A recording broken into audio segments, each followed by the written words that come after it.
Seorang mistikus mengeluh kepada Tuhan tentang beratnya beban salib yang dipikul dalam hidupnya dalam suatu waktu.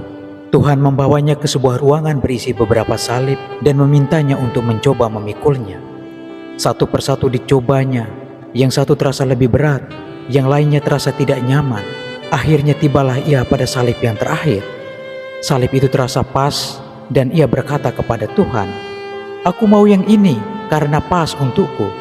Tuhan menatap wajahnya dan tersenyum penuh pengertian dan menjawabnya, "Memang salib itu yang selama ini kau pikul, nak."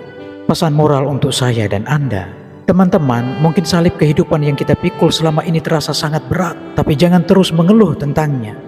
Bisa jadi itu yang paling pas untuk saya dan Anda. Terkadang salib di pundak kita itu sedemikian beratnya, sehingga kita tak sanggup lagi untuk bertahan pada jalan salib itu. Setelah diteliti, ternyata yang Anda dan saya pikul itu bukanlah salib Anda sendiri, melainkan salib orang lain.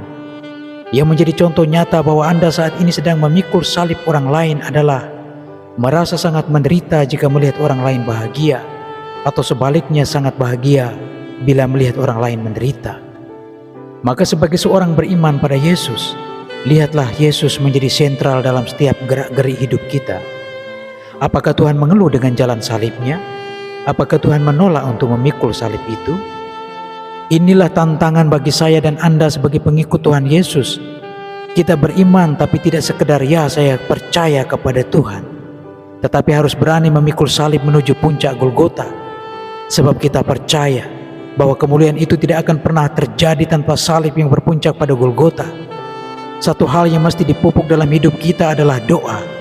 Doa yang tertanam hendaknya berbuah dalam kebaikan, dalam pelayanan, dalam kata-kata maaf, dalam pujian, bahkan dalam teguran yang membangun. Demikianlah hendaknya seorang Kristiani bertumbuh dalam Roh Kristus. Mari bersama kita memohon kepada Tuhan agar saya dan Anda diberikan kemampuan untuk terus memikul salib kita masing-masing, karena Tuhan tidak pernah memberikan salib yang terlalu berat di luar kemampuan kita. Selamat memasuki retret agung Minggu Prapaskah. Salam. Tuhan berkati.